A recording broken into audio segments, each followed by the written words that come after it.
Você não estava esperando, mas eu trouxe uma honrado rei. Eu espero que vocês gostem, a história chegou num ponto muito crítico e daqui pra frente é só pra trás. Então deixa o like, comenta, se inscreve, hype o vídeo e sem mais enrolação, bora pro conteúdo.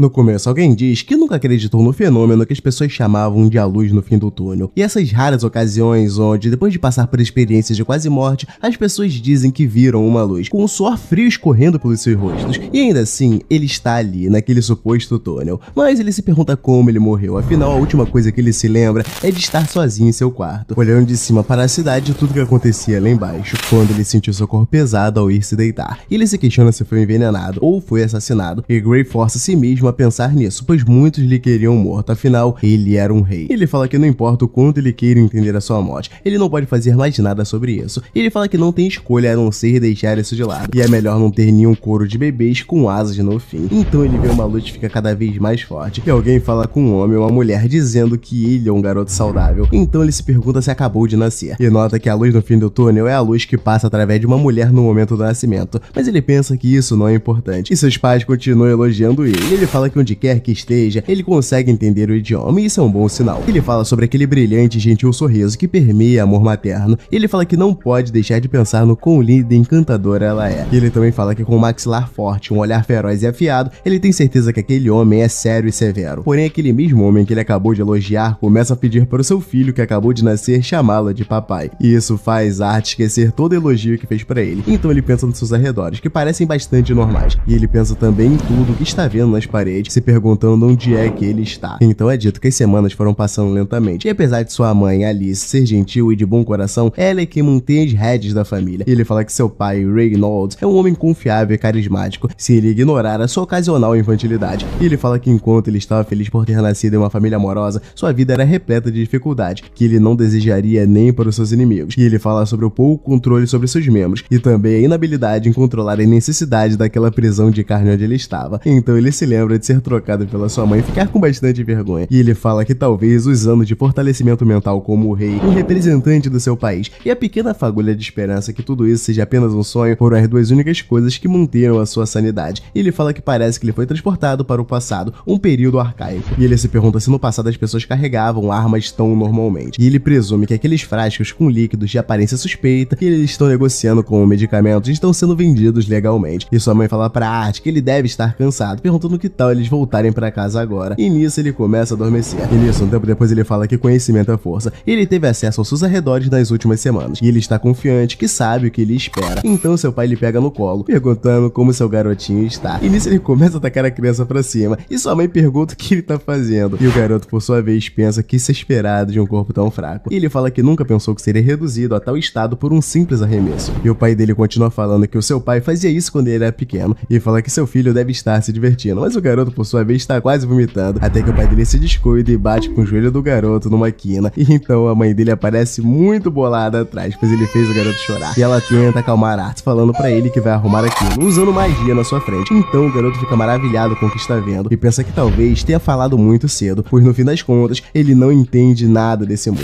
E se lembrando do passado, ele pensa que liderava exércitos e também venceu o duelo contra representantes de países do mundo todo. E ainda assim, mesmo com todas as suas conquistas, ele nunca esteve tão orgulhoso quanto está agora, pois ele finalmente pode engatinhar. E sua mãe começa a pedir para Ray não deixar o garoto bater a cabeça naquela quina. E eles começam a armar um plano para não deixar o garoto bater a cabeça em lugar nenhum. E nisso, Art vai até o espelho se olhar, e os dois ficam maravilhados com ele se observando. E ele pensa que já fazem meses, mas ainda não está acostumado com seu nome. E fala que como um antigo rei, Art é muito fofo para ele. Ele fala que apesar de tudo, olhando para ele nesse espelho, ele tem que admitir que ele é absolutamente adorável. E ele manda as garotas se prepararem para terem os seus corações partidos. E após isso, sua mãe coloca ele para dormir e sai do quarto. Mas ele acorda novamente e pensa em iniciar uma nova missão, jogando sua mantinha para fora do berço e se jogando em cima dela. E ele fala que agora que a Alice pensa que ele caiu no sono, ele tem aproximadamente 1 hora até que ela volte para ver como está. E ele sai sorrateiramente do quarto, indo até o seu destino. E então ele engatinha até a biblioteca e pensa que foi um sucesso. E nisso ele pega um dos livros, falando que desde que descobriu aquele lugar todas as noites, ele vem se esgueirando até ali para aprender mais sobre aquele mundo. E ele fala sobre de Catem, o continente em que ele nasceu, e é composto por 3 grandes reinos. Um deles é Elenoir, o reino élfico nas profundezas da floresta, Darve, o vasto reino subterrâneo e lar dos anões, e Sapin, o reino humano, e facilmente a região com a maior população. E ele fala que tanto esse mundo quanto seu anterior compartilham um sistema de monarquia, mas o direito de governo ali não é conquistado. E ele descobriu anteriormente que aquele mundo é menos desenvolvido se comparado com o que ele vivia. Então ele começa a ler aquele livro e finalmente encontra onde ele tinha parado, e fala que em seu mundo eles possuíam uma força vital chamada Ki,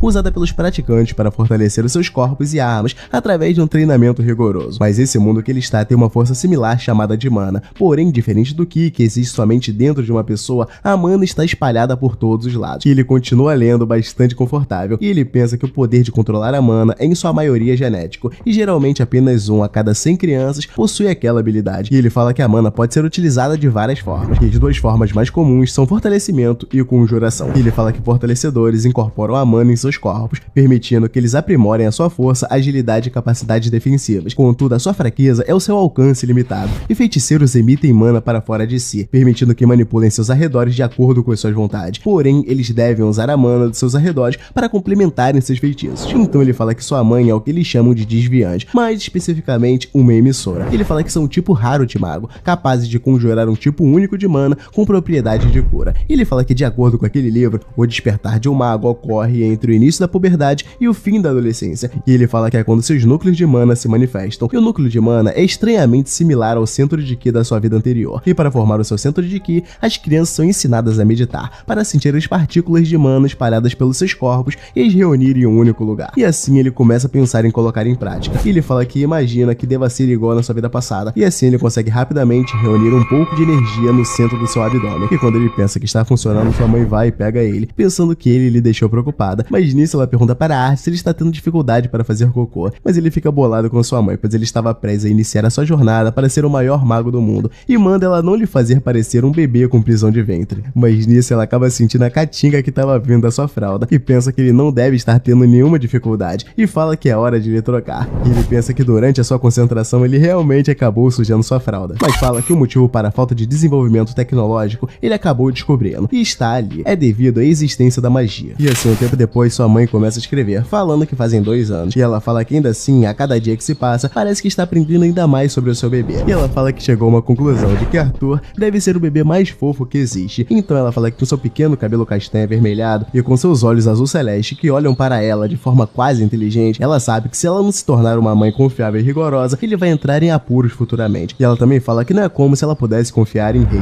E nisso ela se lembra de quando viu seu marido ensinando esgrima para o seu filho recém-nascido. E ela olhou para os dois com um olhar bastante assustador. E ela fica desacreditada, pois pegou seu marido tentando ensinar o seu bebê a lutar. Então ela começa a sorrir. E fala que isso foi quando ele mal podia engatinhar. E nisso ela se lembra de quando levou ele para a rua. E fala que uma coisa que notou é que Arthur absolutamente ama ir para a rua dos comerciantes, no centro de Ashgar. E ela fala que por causa disso, ao invés de comprar mantimentos 1 ou 2 vezes por semana, eles vão para o centro da cidade a cada 2 dias. E nisso ela se lembra dele olhando para as pedras preciosas e ficando encantado com a magia de um homem. E fala que não está mimando ele demais. É tudo para ter comida fresca em casa e por motivos educacionais. E ela fica surpresa com como Arthur cresce rápido e imagina como ele será quando crescer. E nisso ela fala que com o rei sendo seu pai, ela não tem dúvida de que ele terá interesse em se tornar um aventureiro. Mas ela não pode deixar de se preocupar. E ela só espera que ele se dê melhor que os jovens tolos que tentam fama como aventureiros. Ela também fala que agora ela queria fazer algo a respeito do seu hábito de se esgueirar até a sala de estudos. E ela fala que está pensando em mudar o berço dele para lá, mas pensa que isso é assunto para um outro dia. E enquanto isso, Arthur está na sacada olhando pela janela o seu pai treinar. E ele fala que se passaram 2 anos desde que fez a sua primeira e difícil jornada para a sala de estudos. E ele fala que aprendeu muito desde então. E ele fala que está sendo fascinante aprender coisas novas todos os dias. Então ele observa seu pai usando magia. Então nota que ele está entoando algumas coisas há alguns minutos. E está se concentrando ao máximo. E nisso ele começa a levitar pedras. E ele se pergunta que tipo de fenômeno mágico ele vai provocar. E ele levanta as pedras para o ar, mas acaba não fazendo nada extravagante. E Arthur fica decepcionado. Porém seu pai acha que foi incrível. E Arthur fica incrédulo, pensando que ele demorou 3 minutos de extrema concentração para fazer algo que poderia ser feito com muito menos esforço físico. Então sua mãe vai até ele, perguntando se ele está assistindo seu pai. Mas ela fica bolada, pois ele arruinou o jardim da frente de novo. E nisso seu pai volta a arrumar o jardim. E Arthur fala que descobriu muito cedo que seu pai é um fortalecedor. E ele se pergunta o que ele será quando seu núcleo de mana despertar. E assim seu pai volta a se concentrar, mas dessa vez começa a usar ataques físicos e artes marciais no ar. E Arthur olha aquilo e dá um sorriso, virando de costas. Mas então ele se lembra que tem algo à sua frente frente que pode ser bastante assustador, que é a descida daquela escadinha. Então ele começa a tremer, se vira de costas e começa a descer na maior cautela do mundo. Então sua mãe vê ele fechando os olhos de medo e acha que seu bebê está precisando de uma soneca, pegando ele no colo. E nisso ele olha para a sala de estudos e começa a pedir para ir lá. E sua mãe fala que agora não é hora, pois ele deve ir nanar. E fala que talvez ele possa voltar depois, mas ele pensa que não tem chance dele ir dormir. E então usa a técnica sagrada e secreta dos olhos espidão. E sua mãe quase não resiste. E então tenta se fazer de forte, mas não é nada efetivo. Então ela fala que ele pode ir brincar um pouquinho na sala de estudos. E começa a pensar com si mesma que não é uma mãe coruja. E fala que menino da idade dele precisam brincar bastante. E ela fez a sala à prova de bebês. E ele pensa que isso não é vergonhoso, pois um grande guerreiro deve utilizar todo o arsenal de armas que ele tiver. E nisso ele começa a ler e sua mãe fica observando. Mas então ela ouve um barulho e pensa que é melhor o pai dele não ter derrubado outra árvore, indo ver o que está acontecendo. E quando ela sai, ele fala que sua maior conquista, além de ter acumulado conhecimento daquele mundo, é o seu progresso em formar o seu núcleo de mana. E ele fala que passou os últimos 2 anos movendo dezenas de milhares de pequenos fragmentos de mana dentro do seu corpo e juntando eles próximos ao seu plexo solar. E ele fala que entende porque leva até a adolescência para se formar naturalmente, vendo quão lentamente aqueles fragmentos se moviam até o centro do seu corpo. E ele fala que é um árduo trabalho tanto para o seu corpo quanto para a sua mente, mas ele fala que aqueles 2 anos não foram em vão. E ele fala que está quase lá. E ele fala que só falta mais um fragmento. E enquanto sua mãe está lá de fora, uma explosão ocorre dentro da casa deles. E vendo aqueles estilhaços indo para cima de sua esposa, Rei entra na frente para protegê-la e é atingido por aquela onda de energia. E nisso, após a poeira baixar, ele fica bastante ferido e pergunta se sua esposa está bem, mas ela só consegue pensar em Arthur, pensando que ele ainda está lá. E assim ele fica chocado com o que houve e corre para dentro para buscar seu filho. E quando ele adentra o local, ele não consegue acreditar no que está vendo, então cai de joelhos sorrindo. E sua esposa pergunta o que aconteceu, e Rei fala que ele só pode estar brincando com ele, pois ele ainda nem completou 3 anos, mas ainda assim, ele já desenvolveu mana. Então ele vê o garoto flutuando no meio dos escombros, e nisso, Art desce até o chão cheio de classe e pensa que se sente muito bem, e se pergunta se essa é a sensação de ter um núcleo de mana, e fala que até mesmo as árvores parecem mais verdes. Mas nisso ele fica surpreso de estar vendo as árvores de dentro de casa, então ele vê todo aquele cenário destruído, e se questiona o que diabos aconteceu, perguntando se eles foram atacados, e se questiona quem ousou destruir a casa de um rei. E um tempo depois ele fala que, tirando o fato deles terem que reconstruir a casa, muita coisa aconteceu naquele último ano. E ele fala que sua mãe está lhe ensinando a ler e escrever. E ele também está aprendendo o básico de manipulação de mana e fortalecimento. E ele fala que de início, já que seu corpo é muito pequeno para duelar, eles faziam apenas exercícios básicos. Então seu pai lhe ajudava bastante com abdominais e flexões. E ele fala que não faz muito tempo desde que seu pai decidiu que ficaria tudo bem se ele praticasse com a espada de madeira que ele lhe deu no seu 3º aniversário. E enquanto ele pensa em ler, seu pai chega falando que é hora deles treinarem e fala que está com a espada dele, então eles devem ir lá. E do lado de fora, seu pai manda ele se lembrar do que ele ensinou e manda ele sincronizar o fluxo de mana com a sua respiração. E ele fala que assim como o coração e pulmão dele, o núcleo dele também é um órgão. E Arthur fica se perguntando se a maioria das crianças de 4 anos consegue entender instruções tão abstratas. E nisso, ele começa a se preparar para um duelo com seu pai e parte para cima daquele graveto e acaba travando uma boa batalha com ele. E seu pai continua incentivando. E Arthur pensa que ele não vai lhe deixar descansar até que ele faça isso. E ele tem pouco tempo até a hora da janta. E nisso ele começa a juntar mana e se preparar. E nisso ele corta o graveto que seu pai estava segurando no meio. E seu pai fica bastante assustado. E o garoto pergunta se agora ele pode ir para a sala de estudos. E seu pai acaba permitindo. E um tempo depois, enquanto ele tá meditando, ele fala que naquele mundo o poder é medido pela cor do seu núcleo de mana. Então ele fala que o núcleo de mana começa completamente preto, devido ao sangue e às outras impurezas misturadas com as partículas de mana formando o núcleo de mana. E ele fala que o núcleo se torna mais puro conforme as impurezas são filtradas com o passar do tempo. E ele fala que a ordem é preto, vermelho, laranja, amarelo, prata e branco. Então ele fala que cada estágio é dividido por 3 tons: escuro, sólido e claro. E ele fala que quanto mais claro o núcleo de mana é, mais puro ele seria. E é claro, mais poder ele terá. E nisso sua mãe interrompe ele chamando ele pra jantar. E já na mesa ele fica se perguntando se um bebê não pode ter um tempo a sós por ali, pois como ele vai aprender algo desse jeito. E nisso o rei fala com a sua esposa, falando que acha que é hora de Arthur ter um mentor apropriado. E Alice fala para Ray que o garoto tem apenas 4 anos, dizendo que além disso, ele disse que seria capaz de ensiná-lo. E ele fala que é exatamente isso, porém ele nunca pensou que o seu filho seria um prodígio em manipulação de mana com apenas 4 anos. E ele fala que está restringindo todo o grande potencial que o garoto tem, mas ela fala que não vai permitir que seu filho deixe aquela casa para ir para uma cidade que está a centenas de quilômetros de distância. Então ele fala que Shiros não é qualquer cidade, e ele vai certificar que seu amigo tome conta dele. E nisso Arthur começa a ficar de saco cheio com aquela discussão, e os dois começam a olhar para ele. Nisso Ray fala que Arthur também pode opinar, perguntando se o garoto quer ir para uma cidade grande e aprender com um professor de verdade. Mas então o garoto fica surpreso por seus pais estarem deixando ele decidir, perguntando se isso não é pedir demais para alguém que só tem 4 anos. Mas então Arthur pergunta se tem como seu pai e sua mãe, irem junto para conhecer o professor. E eles começam a se olhar sem jeito e Arthur começa a se perguntar se disse algo errado, perguntando se sua frase foi muito complexa. Então eles começam a rir, falando que eles realmente não pensaram em irem todos juntos. Então ela fala que vai se sentir melhor com tudo isso se ele estiver lá quando ele for testado e encontrar os seus professores. Então o pai dele fala que parece que todos estão indo para a cidade de Shiros, e Arthur fala que simplesmente ficou assustado ao ver seus pais se preparando para a jornada de 3 semanas. Então, tempo depois, enquanto lia, ele pensa que já viu aquilo em algum lugar. Mas enquanto ele lê, sua mãe toma o livro dele, falando que ele tem que ir dormir, dizendo que eles vão partir bem cedo amanhã. Então ele fica perguntando por que tão rápido, e ela fala que entende ele, dizendo que também detesta fazer as coisas às pressas, mas alguns velhos amigos dela e do pai dele, os chifres gêmeos, estão indo para Shiros também, e fala que eles irão levá-los junto com eles, e fala que naquele momento o pai dele está com eles. E assim ela simplesmente dá um beijinho na testa dele, falando que é melhor ela não pegá-lo lendo de novo, e fala que ele pode levar mais alguns livros durante a viagem, mandando ele ir dormir. E assim ele concorda, e fala que sabe que os chifres gêmeos estão na região há algum tempo, e fala até que eles ajudaram a reconstruir aquela casa, e fala que pelo que sabe a equipe consiste em 2 conjuradores e 3 fortalecedores, e ele fala que isso pode ajudar com quaisquer problemas que eles possam ter. E ele comemora, pois finalmente vai sair daquela pacata e quieta vila para ver tudo que aquele mundo tem a lhe oferecer. Então na manhã seguinte, eles saem de casa e vão rapidamente se encontrar com o grupo dos chifres gêmeos. E chegando lá, o pai dele corre para apresentar o seu filho a todos eles, e ele logo pede para o garoto se apresentar. Ele se apresenta todo formalzinho, falando ser Arthur Lewin, e agradece a eles por acompanhá-los até Shiros, e um deles fica surpreso por tais modos da criança, perguntando se Rei tem certeza que é pai dele. E aquele é Adam Cranch. Então uma outra mulher agarra ele, falando que ele é muito fofo, mandando ele agradecer por se parecer mais com a mãe dele. E aquela é Angela Rose, e Arthur fica se perguntando o que tá acontecendo, pois ele não consegue respirar no meio daqueles airbags. E então o outro chega falando que Angela está machucando o garoto, pegando ele. E aquele cara é basicamente um gigante, e ele é Durden Walker. E assim que ele larga o garoto no chão, Arthur só consegue pensar que ele é quase um daqueles cachorros enormes e peludos. Então ele olha para a última integrante, e ela é Jasmine Flamsworth. E a garota simplesmente acena para Arthur e sai toda tímida. Então manda ele não se preocupar, pois ela só precisa se acostumar com ele. E a mulher falando se apresenta para ele como Ellen Shard. E o pai dele fala que agora que todos se apresentaram, ele deve se preparar para partir. E assim eles adentram a carroça, com todos prontos, eles seguem caminho. E Arthur fica maravilhado olhando a vista enquanto eles vão embora. E durante a jornada, eles saem para caçada e voltam com carne. E já na janta, Arthur parece bastante bolado. E Ellen pergunta como ele está indo, perguntando se ele está cansado. E ela fala que tá tudo bem ele estar cansado, pois é a primeira vez dele saindo em uma viagem daquela forma. E ele concorda com ela, mas fala que com certeza somente nessa vida. E Ellen fala que o pai dele veio quase que a viagem toda se gabando e questiona se o garoto realmente é um mago gênio, perguntando se ele realmente despertou há um ano atrás. Então ele começa a puxar assunto com ela. Enquanto isso, Adam nota os dois conversando e fala com Ray que tem que se exercitar um pouco antes de dormir. E comenta que ele disse que vem treinando seu filho desde então, e pergunta se poderia brincar um pouco com o garoto. Mas Arthur logo manda ele se exercitar por ele mesmo. Então Ray fala que tá tudo bem, mas manda ele ter cuidado, pois eles acabaram de sair do fortalecimento básico de mana para treinamento de combate. Então Adam vai e pega o garoto. E Arthur fala que crianças normais da sua idade mal seriam capazes de subir um lance de escada, mas naquele momento, dos que estão ali, ninguém acha fora do comum o garoto lutar. Então ele fica cara a cara com Adam, e ele pergunta pra criança se ele tá pronto. E Arthur começa a balançar aquela espadinha dele. E Adam, por sua vez, pergunta se ele sabe como fortalecer a sua arma, chamando ele de garoto gênio, debochando do menino. E então ele começa a ficar bastante animado para partir pra cima do garoto. E Arthur tenta usar a sua telepatia de pai e filho para sair daquela enrascada, falando que o Ruivo está querendo seu sangue, pedindo para seu pai lhe tirar dessa bagunça. Porém, o seu pai só consegue torcer por ele, e ele pensa que vai ser inútil, e se concentra pra ir pra cima de Adam. E então incorpora tudo que sabe da vida passada, e circula a mana por todos seus membros, partindo para cima de Adam, e ele até acha que vai ser fácil defender. Porém, Arthur some da sua frente e aparece atrás dele, deixando o Adam surpreso. Mas quando ele ia atacar, ele acaba escorregando, e pensa que é uma merda ter esse corpo infantil. E Adam, por sua vez, percebe isso e consegue sair da frente, e logo após ataca o garoto ferozmente, mas Arthur consegue sair da frente se esquivando, e então simplesmente dá uma cabeçada na lateral das costelas dele, jogando ele para o lado, mas antes de cair, ele apoia sua mão no chão e tenta dar um chute a Arthur, mas o garoto consegue novamente desviar rapidamente. Mas quando ele vira seus olhos para Adam, ele está na sua frente, preparando o ataque com seu bastão. Ele balança ele de lado a lado e tenta acertar o garoto, mas Arthur consegue parar aquele ataque com a sua espadinha, e pensa que naquele momento a terceira lei de Newton veio em sua mente, e para toda ação existe uma reação igual e oposta, e assim ele consegue lançar Adam para trás, mas é jogado longe, e ele pensa que com certeza aquela força oposta machuca, e ele fica todo ralado com a queda, mas Durden vai até Adam e dá-lhe um tapa nele, falando que ele bateu muito forte. E Adam fala pra Ray, falando que não ensinou a lutar o Caraca, e pergunta que tipo de treinamento infernal ele fez o garoto passar para criar aquele pequeno monstro. E nisso Ray até fica com vergonha, mas fala que não ensinou aquilo aquilo para o garoto. E a mãe dele pergunta para Arthur se é isso que ele vem estudando. E ele fala que aprendeu isso assistindo seu pai e lendo alguns livros. E Adam com certeza não acredita, mas fala que tanto faz. E ele ainda vai lhe ensinar algumas dessas técnicas de movimento que ele usou agora há pouco. E nisso o garoto explica tudo para ele, dizendo que ele só tem que cruzar a sua perna de apoio sobre a outra perna e disparar mana enquanto ele deixa seu corpo quase cair. E assim ele continua explicando cada vez mais, mas Jasmine não consegue acompanhar nem um pouco ele. E ele fala que ela tá quase lá, ou algo assim. E Adam também não parece estar indo nada bem, batendo sua cabeça na parede. E ele fala que muitos dias se passaram desde que eles começaram a sua jornada para a cidade Shiros. E durante aquele tempo, seu aniversário também passou. E ele se lembra de Jasmine dando um presente para ele pelo seu aniversário e pelas lições. E o garoto fala que o treinamento de Adam, Ellen e seu pai continuou com um progresso até decente. Mas, para sua surpresa, Jasmine já conseguiu aprender algumas técnicas com sucesso. E ele fala que ainda está surpreso pelo fato de que Jasmine foi capaz de entender tão rápido as suas instruções, especialmente enquanto aprendendo passo falso. E um tempo depois eles se preparam para seguir viagem e sua mãe chama ele. E em um certo momento, enquanto eles estão numa estrada, lagartos verdes começam a se aproximar. E Adam fala com o garoto, falando que ainda se lembra de como o pai dele colocava eles em todos os tipos de problema. Mas Ellen fala que tem certeza de que Rei não era o único que causava problemas, falando que teve uma vez em que ele acidentalmente colocou alguma coisa em alguma coisa. Porém, Adam começa a disfarçar, falando que aquilo era apenas um pequeno roedor. Mas enquanto eles estão brincando, Arthur pergunta pra sua mãe se ela está bem, e ela fala que está apenas um pouco cansada, falando que vai ficar bem. E nisso o garoto fica um pouco apreensivo e começa a ler para se distrair, mas então ele começa a sentir um pouco de calafrio, e quando olha pro lado ele sente Jasmine querendo que ele lhe ensine ainda mais. Mas então quando ele volta a ler, a carroça começa a balançar, e eles perguntam o que está acontecendo. Então Ellen fala que são bandidos, manda ele se preparar para o combate, e nisso Angela começa a proferir uma magia para proteger eles. E Alice se coloca na frente de Arthur para proteger o garoto das flechas, e então com aquela magia eles conseguem defletir todas elas, e Jasmine e Rei pulam para fora e se colocam a postos para lutar. E Ellen, por sua vez, mesmo com algumas flechas em seu corpo, consegue tirar elas da sua carne e pular para fora da carroça, se preparando para atacar os inimigos. E Arthur pensa que a situação está muito ruim, pois eles estão completamente cercados. Então os bandidos começam a se aproximar, e o líder deles bate com seu machado na terra, falando que conseguiram uma boa caça, dizendo que eles devem deixar apenas as mulheres e as crianças vivas, mandando eles tentarem não deixar cicatrizes, afinal mercadorias danificadas valem muito menos. Então Arthur logo pensa que parece que ele tem vivido em uma bolha por muito tempo, e ele fala que quase se esqueceu que qualquer mundo tem a sua parcela de sujeira, como aquele cara. Então ele começa a pensar sobre o que ele diz sobre danificar mercadorias, e logo pega sua espadinha se preparando para partir para cima daquele homem, e sua mãe nota aquilo segurando o garoto, mandando ele não se preocupar, pois ela está ali. Então ele fica um pouco mais calmo. E nisso um dos bandidos começa a lançar flechas novamente, e Durden manda todos se juntarem e se protegerem, e ativam a parede de terra em volta da carruagem, mas as flechas continuam vindo, e Angela por sua vez usa sua magia para proteger a carruagem, e os bandidos começam a descer para perto deles, e Ellen até tenta acertá-los com suas flechas, mas o líder dos bandidos consegue defletir todos os ataques dela, e então o Rei vai diretamente para dentro da linha dos homens, onde eles estão atirando as flechas, e começa a derrotar um por um, mas enquanto ele estava ocupado com um deles, um outro aparece nas costas dele, tentando acertá-lo com sua espada, mas Ellen rapidamente consegue matar ele. E lá embaixo, com os que continuam se aproximando da carruagem, Jasmine vai matando ele junto de Adam, e eles continuam fazendo um massacre, até que um deles tenta acertar Adam com uma arma pesada, mas ele consegue desviar rapidamente e atinge a cabeça daquele homem. Então Jasmine continua usando movimentos ágeis para matar todos eles, até que vê um homem utilizando um chicote que tenta acertar ela, e ela consegue esquivar, porém o homem que estava junto dela tem suas pernas decepadas, e aquele homem manda ela parar de resistir, pois ele vai treinar ela tão bem que ela vai implorar para ficar com ele depois, e ela fica cada vez mais bolada com isso, desviando de todos os ataques do chicote dele, mas ela começa a ser atingida superficialmente, e Arthur pensa que ela está em desvantagem por causa do alcance do adversário, e ele se pergunta se tem como ajudá-la, pois um lutador é uma coisa, mas ele se questiona se tem alguma chance contra um adulto fortalecedor com aquele corpo. E enquanto ele continua pensando, a carruagem é atingida lateralmente, e quando eles olham, é o pai dele quem está sendo atingido, e Arthur logo se vira para ver quem lançou ele ali, e nota que é o líder dos bandidos. Então Arthur fala que sua mãe tem que curar o pai dele rápido, mas ele pensa que tem algo errado com sua mãe, então ela começa a chorar, falando que não pode curar ele, e ele se pergunta por que ela não está curando seu pai. Então ele fala que está tudo bem, pois seus ferimentos não ameaçam sua vida, e fala que é melhor ela não se preocupar e fazer o seu melhor. Então ele fala pra Art, mandando ele escutar com atenção, falando que depois que a mãe dele usar o feitiço de cura, os caras maus irão atrás dela, e ele vai ser capaz de enfrentar o líder, mas não se ele tiver que se preocupar em proteger os dois. E ele manda o garoto levar a mãe dele pela trilha que eles vieram e não parar. Mas então o garoto pergunta o que seu pai tá falando